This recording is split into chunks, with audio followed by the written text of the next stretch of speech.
여러분들도 파악하셨겠지만 제가 긴 시리즈 설교를 하고 있습니다.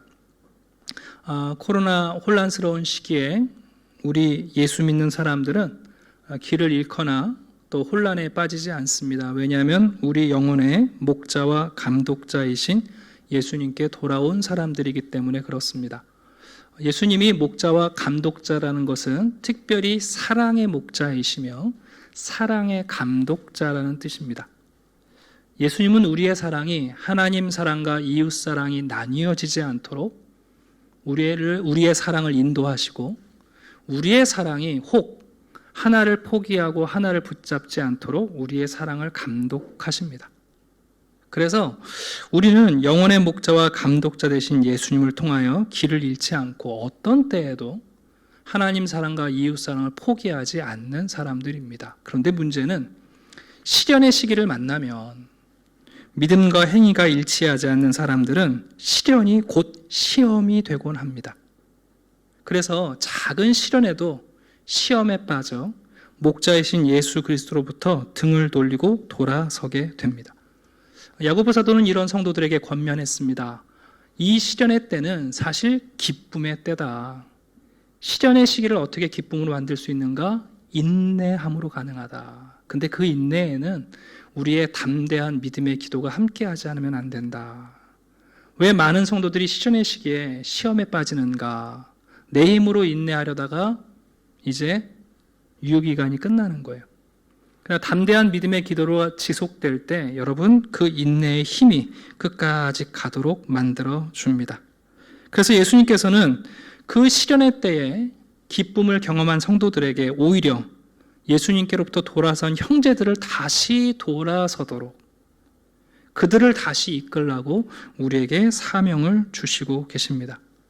여러분, 예수님으로부터 등을 돌린 성도들을 다시 돌이키게 하려면 한 가지 방법밖에 없다고요. 그들을 한 영혼으로 보는 것이 필요합니다. 세상에서는 우리를 영혼으로 봐주지 않아요. 소비자로 봐주고 기껏해야 피해자로 봐주는 게 최고의 대우예요. 그러나 여러분, 성경에서 우리에게 말씀할 때 우리는 사람들을 한 영혼으로 볼 수 있어야 합니다.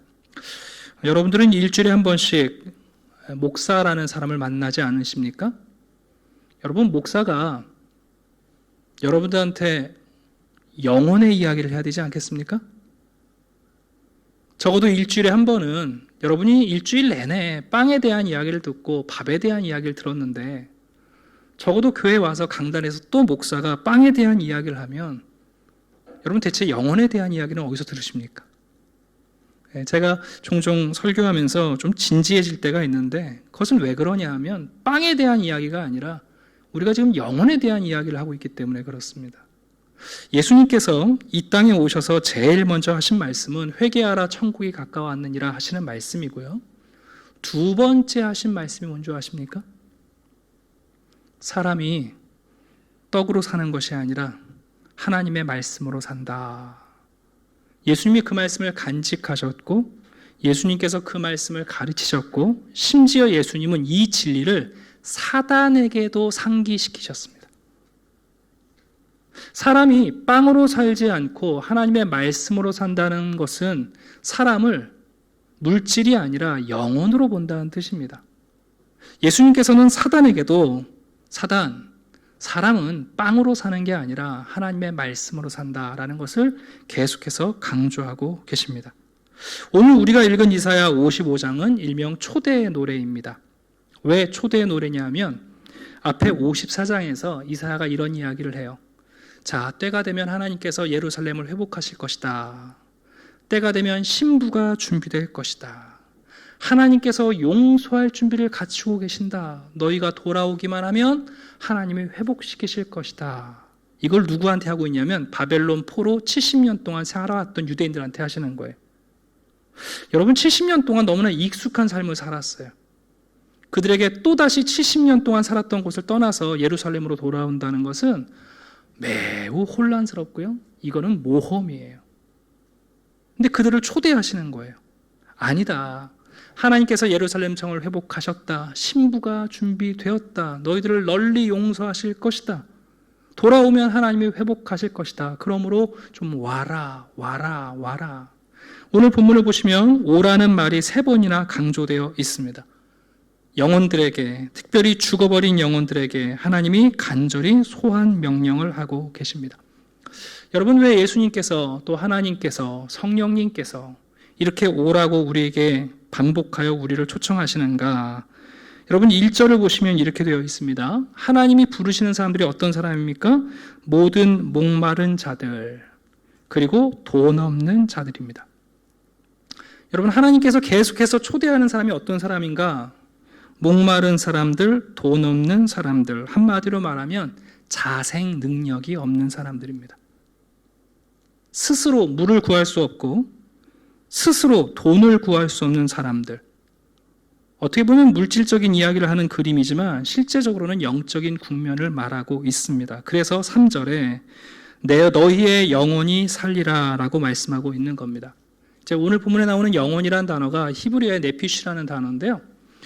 이 단어는 번역이 2가지로 될 수 있어요. 왜냐하면 여러분, 사람은 하나님께서 흙으로 지으신 우리의 몸과 하나님이 불어넣으신 생기인 영혼이 있는데요. 이것을 꼭 구별할 수 있겠지만 사실은 몸은 살아있으나 영혼이 죽어있는 경우는 영혼이 살면 그가 생명이 되는 것이고 둘 다 죽어있으면 둘 다 살아야 되는 것이죠. 그래서 이 단어를 말씀하실 때는 여기 나오는 영혼이란 단어는 육체와 반대되는 영혼도 의미하지만 우리의 전인, 전 존재, 충만한 생명을 의미하기도 합니다. 제가 지난주에 우리가 형제들을 돌이키려면 한 사람 한 사람을 영혼으로 봐야 된다 그렇게 말씀을 전했는데, 그러면 어떻게 하면 사람을 영혼으로 볼 수 있을까요? 우리도 또 사람을 보면서 빵이 필요한 사람으로만 보이는데 어떻게 해야 한 사람 한 사람들을 영혼으로 볼 수 있는가? 그것은 3가지 단계가 필요합니다. 이것은 이제 우리 기독교의 2000년 역사 가운데 믿음의 선배들이 파악해서 우리에게 전수한 귀중한 진리인데요. 여러분, 우리가 한 사람을 영혼으로 보려면 제일 먼저 멈춰야 합니다. 여러분, 지나가는 차 안에 누가 탔는지 볼 수가 없어요. 멈춰야 합니다. 2번째는 뭐냐면 자세히 보아야 합니다. 그리고 3번째는 뭐냐면 귀를 기울여 들어봐야 됩니다. 그래야 여러분 영혼을 파악하게 됩니다. 벌써 한 수년 전인 것 같아요. 그 아메리카 인디언들의 격언이 한때 우리 사회의 유행처럼 쓰였던 적이 있습니다. 여러분도 아마 들어보셨을 거예요. 어느 인디언이 말을 타고 달리다가 가끔씩 멈춰가지고 말에서 내려서 뒤를 돌아본다고 그러잖아요. 그래서 당신 왜 그럽니까? 그랬더니 인디언이 그랬다고 그러죠. 내가 너무 빨리 달려가지고 내 영혼이 혹시 나를 못 쫓아올까 봐 잠시 기다리는 중입니다. 많이 회자되고 많은 사람들이 공감했어요. 충분히 의미 있는 이야기예요. 왜 그러냐 하면 꼭 기독교가 아닐지라도 여러분, 영혼의 존재를 인정하는 문화 안에서는 이 멈춤이라는 것이 얼마나 중요한 것인지를 알게 돼요. 제가 몇 년 전에 서점을 갔는데 너무 멋진 제목의 책을 보게 됐어요. 멈추면 비로소 보이는 것들. 누가 쓰셨나 보니까 해민 스님이 쓰셨더라고요. 그래서 아니, 스님이 어떻게 이런 복음적인 이야기를. 제가 그분의 이제 프로필을 보니까 이분이 동양에서 공부하신 게 아니고 미국 하버드나 프린스턴 특별히 여러분 신학의 본고장 아닙니까? 아마도 이분이 미국에서 그런 기독교 사상을 약간 받으신 것 같아요. 그래서 제가 이분이 어디까지 이해했을까 하고 책을 쭉 봤어요. 처음에는 그럴듯했는데 결국 끝은 이렇게 끝나요. 인생을 너무 어렵게 살지 말아라. 평범한 그대, 너 자신을 사랑해라. 용서와 사랑을 해야 한다. 그러려면 내가 사라지는 위대한 경험을 해야 한다. 그저 바라보는 연습을 하고 내가 옳은 것이 중요한 것이 아니라 우리가 행복한 것이 중요하다. 여기서 많이 듣던 얘기 아니에요? 매우 대중적이고 통속적인 결론이에요. 진리가 중요한 게 아니라 행복하면 된다. 출발은 그럴듯했는데 결론은 매우 실망스러웠어요. 여러분, 우리가 내가 영혼이라는 것, 상대방이 영혼을 가진 존재라는 것을 이해하려면 잠시 멈춰야 돼요. 그리고 봐야 돼요. 그리고 귀 기울여 들어야 돼요. 근데 여러분 이런 영역을 우리가 어디서 캐치하냐면 여러분 예술 아시죠? 왜 예술하는 사람들은 우리가 볼 때 가난하다고 그러잖아요. 그래서 예술하는 사람 보고 되게 한심하게 여기죠. 야, 예술이 밥 먹여주냐? 맞습니다. 여러분 예술은 빵이 아닙니다. 근데 왜 사람들이 그렇게 예술에 매료되고 예술에 매어달리고 예술에 자신을 헌신하죠? 우리가 위대한 예술가들 보면 영혼을 불태운 사람들이 이렇게 표현합니다. 적어도 여러분 예술이라는 것은 빵과 관련이 없습니다. 그런데도 우리 인간들은 예술에 매료되고요. 예술을 통해서 위로받습니다. 왜 그럴까요? 예술이 우리에게 주는 경험이 바로 우리의 영혼을 캐치하는 비밀을 가르쳐줘요. 첫 번째, 멈추게 만들어요. 예를 하나 들어드리려고 하는데 여러분 시라는 거 있잖아요. 시. 별거 아닌데 시 한 편이 우리로 하여금 우리들의 삶을 잠시 멈추게 만들어요. 나태주 원로 시인의 한밤중에라는 시가 있어요. 한번 읽어드릴게요. 아주 짧아요. 한밤중에 까닭없이 잠이 깨었다. 우연히 방 안의 화분이 눈길이 갔다. 바싹 말라있는 화분. 너였구나. 내가 목이 말라 나를 깨웠구나. 참 얼마나 그 순간을 포착해내는지 모르겠어요. 시를 읽다 보면 우리의 일상 가운데 잠깐 멈추게 돼요. 보잘것없는 들꽃이 지나치지 않고 들꽃을 앞에 멈추게 되고. 여러분 예술이 우리에게 하는 일이 뭐냐면 우리를 잠깐 멈추게 하는 거예요. 우리가 계속 달려가다가 우리의 영혼이 망가질 수 있다는 걸 자꾸 상기시켜요. 그런가 하면 여러분 미술 있지 않습니까? 미술 같은 경우는 우리가 지나가면서 한 번 봐서는 이해가 안 갑니다. 미술이 우리에게 요구하는 게 뭐냐면 자세히 주목해서 보게 하는 거예요. 그래서 여러분 별것 아닌데요. 그림 하나가 우리의 영혼을 어루만질 때가 있어요. 그 그림에 대한 설명을 듣고 이해를 듣고 그 작가의 스토리를 들으면서 이 그림 안에 이런 이야기들이 담겨 있구나. 근데 그것이 우리를 어루만질 때가 있어요. 그런가 하면 여러분 음악은 어떻습니까? 음악은 한 번 부르면요 다가오지 않습니다. 우리가 오늘도 41장 처음 이게 찬송가를 불렀는데 사실 처음 노래를 부르고 들으면 별로 감흥이 없어요. 근데 좋은 음악은 여러분 반복해서 듣고 또 들을수록 그 음악이 우리가 매료돼요.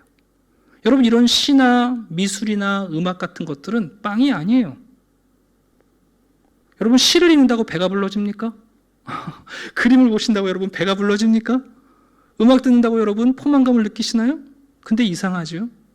그 예술을 우리가 포기할 수 없는 것은 그 예술이 우리에게 주는 멈추고 주목하고 듣게 함으로 우리가 단순히 빵의 존재가 아니라는 것을 상기시켜요. 그런데 이 방법이 단순한 예술의 방법이 아니라 바로 우리 예수님이 우리의 영혼을 자각시키시는 방법이에요. 여러분 복음서를 읽다 보면 예수님이 우리를 어떻게 대하시냐 하면 제일 먼저 우리 앞에 멈춰 서세요. 우리를 지나치시지 않고 그냥 돌덩어리 사물에 비견해서 그냥 지나가시는 게 아니라 애달픈 영혼을 보시면 예수님께서는 잠시 멈추시는 거예요. 그리고 예수님은 주목하세요. 그리고 나서야 예수님은 우리에게 말씀하세요. 그때 예수님의 말씀이 바로 우리의 영혼을 건드리고 우리의 영혼의 문제 위로가 된다는 것을 깨닫게 돼요. 여러분 삭개오 예수님 만난 사건 한번 상상해 보세요. 삭개오가 나무 위에 올라가서 예수님을 몰래 지켜볼 때 갑자기 여러분 가시던 예수님이 그 자리에 멈춰 서세요. 고개를 들어 나무 위에 있는 삭개오를 주목하시는 거죠. 그리고는 말씀하시는 거예요. 오늘 우리 김건봉 집사님 찬양해 주셨는데 12해 동안 혈루증을 앓던 여인 몰래 예수님 옷자락 만지고 가려고 그런 거 아니에요? 근데 여러분 예수님께서 가시던 야이로의 딸을 고치러 가는 그 중요한 행로에서 멈추시는 거예요. 그리고 고집을 피우세요. 내가 봐야겠다. 나와라. 그 여인이 나왔을 때 예수님께서 말씀하시는 거예요. 여러분 우리가 내 자신이 영혼이라는 것, 또 다른 사람을 영혼으로 보려면 적어도 나와 그를 위해서 멈춰서야 돼요. 그리고 주목해야 돼요. 내가 못 본 것은 무엇인가? 그리고 그때 우리에게는 하나님의 말씀이 필요해요. 그 말씀을 듣고 또 들을 때 내가 영혼이라는 것을 알게 되고 저 사람이 영혼이라는 것을 알게 됩니다. 근데 문제는 뭐냐 하면 우리 시대는 영혼을 부정하는 시대 아닙니까? 우리는 우리를 위해서 뭐가 최선인지를 다 알고 있다고 자부하는 시대에 살아가요. 사람들은 그래서 하루에도 수십 번씩 내 몸에 좋은 게 뭔가 깊이 고민합니다. 뭐가 나의 정신 건강에 좋을까 고민하고 선택합니다. 뭐가 나의 미래에 꼭 필요한 건가 유익한 것을 선택하려고 애를 씁니다. 그런데 그 누구도 어떤 것을 선택할 때 무엇이 내 영혼에 유익할 것인가 고민하는 사람들이 없어요. 식당에 가서 뭘 먹으면 내 몸에 건강할까? 서점에 가서 어떤 책을 읽으면 내 정신 건강에 유익할까? 모든 것을 결정할 때마다 어떤 결정이 나의 미래를 바꿀까? 근데 여러분 정작 중요한 질문, 무엇이 나의 영혼에 유익이 될까? 고민하는 사람들이 없어요. 그래서 우리의 영혼은 머물러야 할 거처에 머무를 줄을 모릅니다. 반짝이는 모든 것을 만져보려고 하고 모든 것을 맛보려고 하고 모든 것을 착용해 보려고 하는데 정작 여러분 영혼을 위해서는 영혼이 벌거벗고 있는 것을 우리가 알지 못합니다. 그래서 멈출 줄 몰라요. 아무리 보게 만들려고 해도 고개를 돌려요. 아무리 말을 해도 설교하지 말라고 그래요. 몸을 위해서는 빈곤을 선택하는 사람이 없는데 정작 자신의 영혼이 빈곤해지는 것을 우리가 놓치고 살아요. 여러분 영혼은 생명의 절반이 아니라 육체를 붙들고 있는 본질적인 생명이에요. 영혼이 가난해지면 우리의 생명도 핍절해집니다. 근데 참 이상하죠. 이것을 좀 나이를 먹어갈수록 깨달으면 좋겠는데 이상한 것은 우리가 오래 살수록 오히려 더 많은 방법을 알고 있다는 게 우리의 문제예요. 경험이 많고 연륜이 깊어지면 너무나 많은 방법을 알아요. 여러분 아브라함이 100세 때 아들 이삭을 얻지 않습니까? 여러분 아브라함이 어리석은 노인네가 아닙니다. 아브라함이 족장입니다. 아브라함 지혜가 있는 사람이고요. 경험이 많은 사람이에요. 어려움을 만나면 여러분 아브라함은 고심하지 않아요. 그동안 살아오면서 자기가 경험한 게 있고 뭐가 효과적인지를 아는 사람이에요. 아내를 빼앗기가 됐어요. 아브라함이 여러분 고심합니까? 아니에요. 방법을 알아요. 그러니까 얘기하는 거예요. 우리 거짓말하자. 이게 생명 건지는 방법이다. 여러분 한 번만 그럽니까? 아니에요. 2번 더 해요. 나중에 아내가 얘기하잖아요. 당신 아들 얻는 방법을 몰라서 그렇게 하나님을 기다리고 있냐. 당신 아들 하나 얻는 거 힘들어하고 방법 몰라갖고 이렇게 어리석게 기다리고 있냐. 집에 여종들 많은데 아들 하나 얻는 게 뭐 이렇게 어렵냐. 내 종 줄 테니까 당신 아들 얻어라. 여러분 하나님께서요. 아브라함이 가졌던 그 수많은 방법들이 무용지물이라고 깨닫게 하는데 100년 걸리신 거예요. 아브라함이 가지고 있는 모든 방법을 써도 여러분 생명을 만들어내지 못하는 거예요. 그거 깨우치는데 100년 걸리는 거예요, 여러분. 존 오스왈드 목사님이 참 의미 있는 글을 남겨놓으셨어요. 이 땅에 살면서 만나는 문제는 우리가 더 오래 살수록 점점 더 많은 삶의 방법들이 생긴다는 점이다. 어린이는 보이지 않는 세계를 믿는데 별 어려움이 없다. 보이지 않는 세계를 업신 여기는 것은 바로 어른들이다.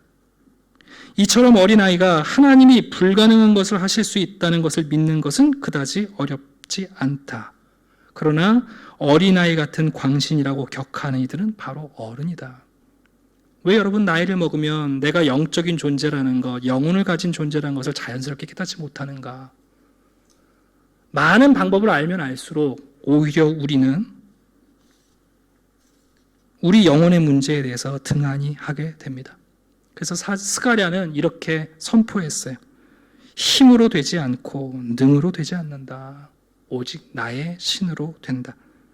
여러분 핵심적인 것은 우리가 우리에게 최선인 것을 포기하고 하나님이 그것을 결정하시도록 할 때 참 신기하게 우리의 영혼이 제자리를 찾고 살아나고 영혼의 집에 머물게 되는 거예요.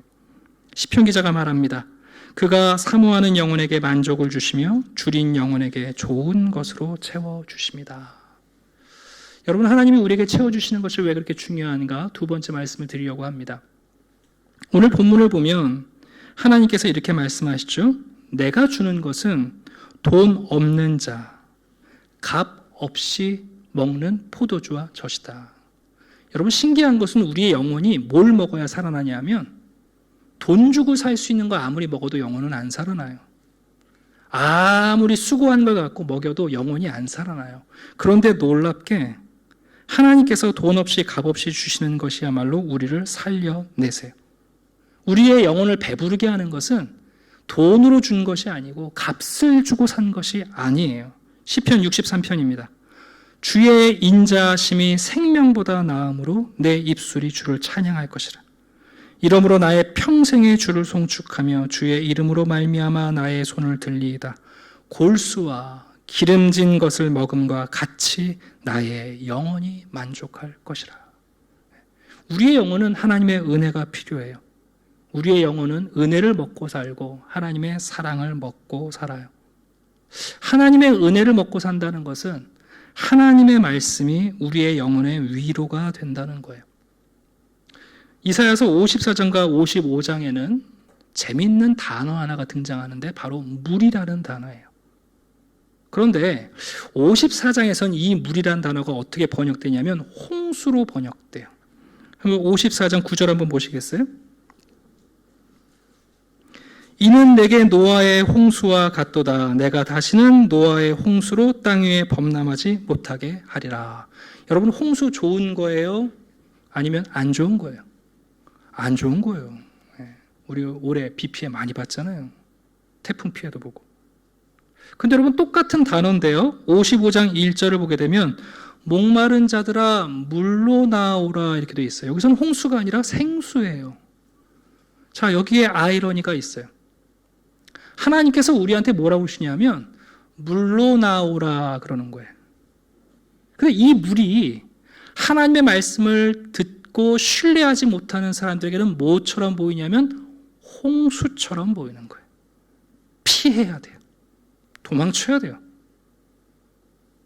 그런데 갈급한 사람들, 스스로 목마르고 돈 없는 사람들이 이 물이 뭘로 보이냐면 생수로 보이는 거예요. 하나님의 은혜로 산다는 것은 하나님의 위로로 산다는 것인데, 여러분 한번 생각해 보세요. 우리가 뻔히 아는 것은 위로가 안 돼요. 우리가 예측하는 것은 여러분 우리에게 기쁨이 안 돼요. 여러분, 추석에 선물 받았는데 딱 받았어요. 또 스팸 세트예요. 별로 기대가 없어요, 여러분.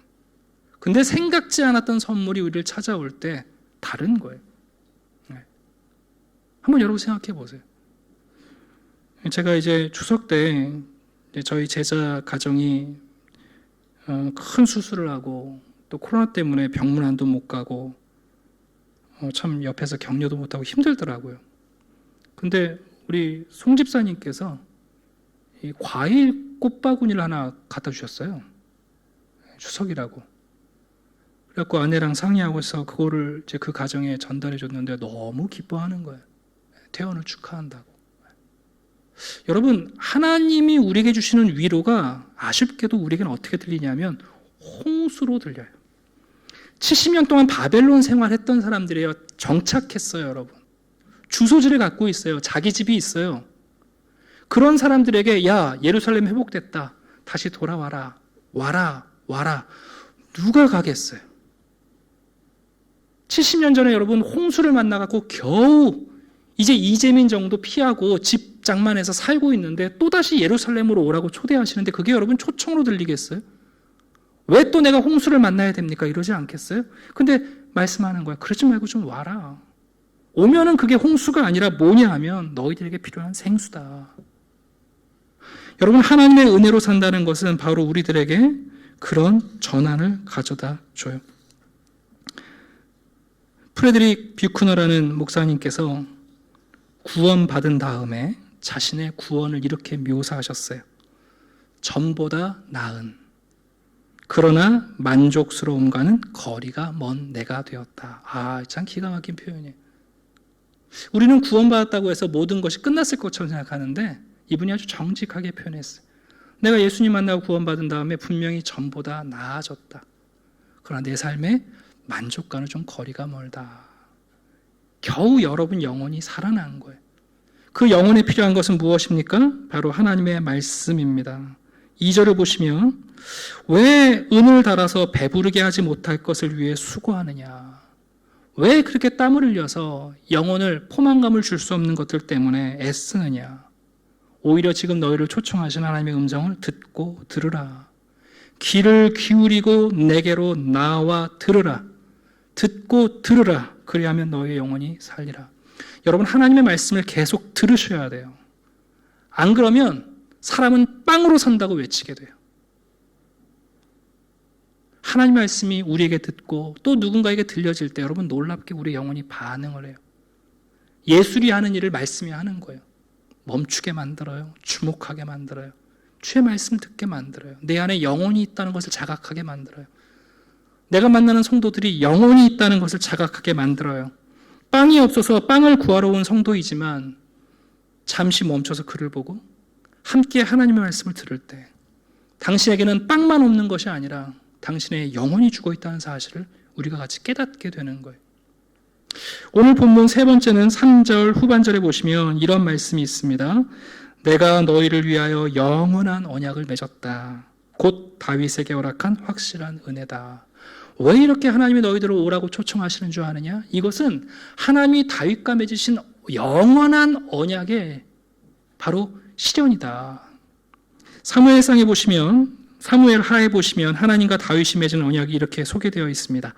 내가 내 앞에서 물러나게 한 사울에게서 내 은총을 빼앗은 것처럼 그에게서 빼앗지는 아니하리라. 내 집과 내 나라가 내 앞에서 영원히 보존되고 내 왕위가 영원히 견고하리라 하셨다 하라. 한마디로 말하면 다윗과 맺으신 언약은 사울처럼 버리지 않고 내가 영원히 너의 하나님이 되겠다는 거예요. 근데 여러분, 이 언약은 단순히 다윗의 왕권이 보존된다는 언약이 아니에요. 다윗의 언약은 4절에 보시는 것처럼 만민을 위한 증인이고 만민의 인도자와 명령자, 샘플이었어요. 다윗은 어떤 사람이었습니까? 하나님의 말씀에 귀를 기울이고 청종하는 사람이었어요. 그가 정말 원하는 소원이지만 하나님께서 집 됐다, 성전 안 지어도 된다 그럴 때 기꺼이 하나님의 말씀에 위로를 찾는 사람이에요. 그런 다윗에게 하나님은 영원한 언약을 맺으셨어요. 다윗과 맺으신 이 영원한 은총이라는 것은 좀 우리식으로 표현하면 영혼의 민주화를 말해요. 여러분, 기독교는 경제 민주화를 외치지 않습니다. 기독교는 정치 민주화를 외치지 않습니다. 오히려 기독교는 모든 사람들이 영혼적 존재이고요. 그래서 주님께서 우리 안에 다윗과의 언약을 맺으신 것처럼 모든 사람에게 영혼의 민주화를 외치십니다. 그래서 5절을 보면 이렇게 되어 있는 거예요. 이 다윗의 언약과 더불어 하나님의 말씀을 듣고 청종하게 되면 어떤 일이 벌어지는가? 너희들이 상상할 수 없는 나라, 너희들이 한 번도 본 적이 없는 나라가 너희에게 달려올 것이고 너희가 그 나라의 백성이 될 것이라고 우리를 초청하고 있는 겁니다. 그러므로 이렇게 말씀하시는 거죠. 너희들의 생각을 좀 돌이켜라. 그 길, 그 생각을 버리고 여호와께 돌아와라. 왜 하나님의 생각이 우리의 생각과 다른가? 하나님의 말씀을 들으면서 우리는 또 홍수라고 생각하는 거예요. 목사님이 어떤 얘기, 또 홍수 얘기하시네, 피하자. 코로나다, 홍수다, 피하자.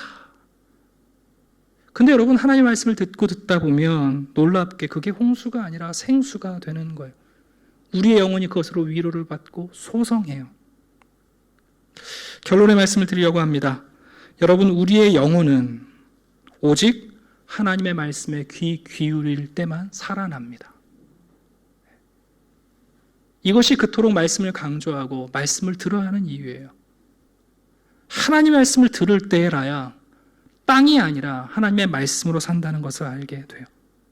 그래서 영혼의 목자와 감독자 되신 예수 그리스도를 자신의 목자로 삼았던 다윗은 이 경험을 우리들에게 감동적으로 적고 있습니다. 여호와는 나의 목자시니 그가 나를 푸른 풀밭에 누이시며 쉴 만한 물가로 인도하시는도다. 내 영혼을 소생시키시고 내가 사망의 음침한 골짜기를 다닐지라도. 우리가 사망의 음침한 골짜기를 다닐지라도 여러분, 사랑의 목자와 감독자 되신 주님께서 우리의 영혼을 소생시키십니다. 저는 교회에서, 강단에서 또 사람은 빵으로 살아야 된다고, 예수 믿으면 빵을 얻는다고 말하고 싶지 않습니다. 우리가 이 예배 시간에 들어야 할 진리는 거기에 있지 않죠. 오라, 오라, 오라. 어떤 때 하나님의 말씀은 정말 홍수처럼 들려요.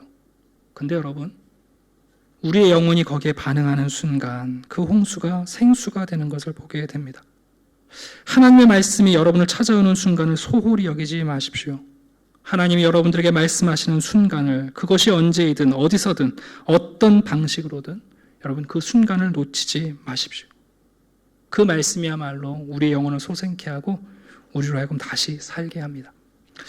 마지막으로 신명기 말씀을 읽어드리려고 하는데, 모세가 긴 시간 동안 하나님과 동행했잖아요. 하나님의 목자 되심을 쫓아와서 백성들과 함께 가나안 땅을 바라보면서 하나님의 약속이 성취되는 것을 보고 있잖아요.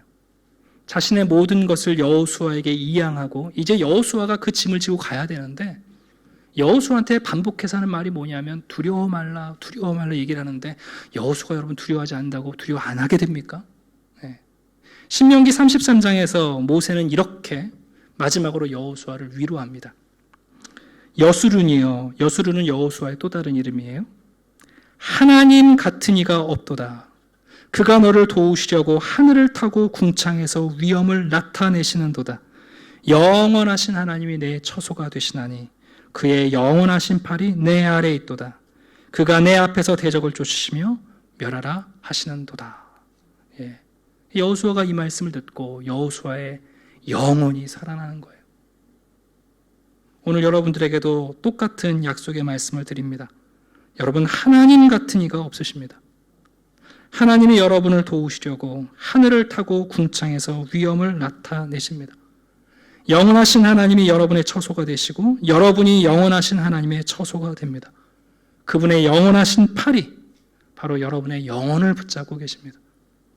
오늘도 우리는 빵으로 살지 않고 우리가 영적인 존재라는 것을 이해하고 내 자신의 영혼을 발견하고 상대방의 영혼을 발견하고 우리가 서로에게 하나님의 말씀을 들려주며 우리를 찾아오시는 말씀에 귀 기울이며 여러분 이 영혼이 소생케 되는 복된 분들 되기를 주님의 이름으로 축원합니다. 기도하겠습니다. 아버지 하나님 감사합니다. 우리를 사랑하여 주시니 감사합니다. 한 주간 내내 우리는 빵이 있어야 된다고, 사람은 빵으로 산다는 말을 듣고 살아옵니다. 주님께 나올 때라야, 주의 말씀을 들을 때라야 우리가 빵적인 존재가 아니라 하나님의 말씀과 은혜로 사는 영혼임을 깨닫습니다. 주님의 위로의 말씀을 듣게 하여 주시옵소서. 그 말씀이 홍수처럼 보이나 갈급한 자, 돈 없는 자에게는 놀랍도록 그 홍수가 생수가 되는 경험을 하게 하여 주시옵소서. 주의 말씀을 청종하며 살기로 작정하는 성도들에게 다윗과 똑같은 언약을 허락하여 주셔서 우리가 알지 못했던 하나님의 나라, 우리가 꿈꾸지 못했던 하나님의 공동체를 만나게 하시고 사망의 골짜기를 지나는 이 순간에도 우리의 영혼의 목자 되신 주님께서 우리의 영혼을 소생케 하심을 믿고 바라보게 하여 주시옵소서. 감사드리며 예수 그리스도 이름으로 기도드립니다. 아멘.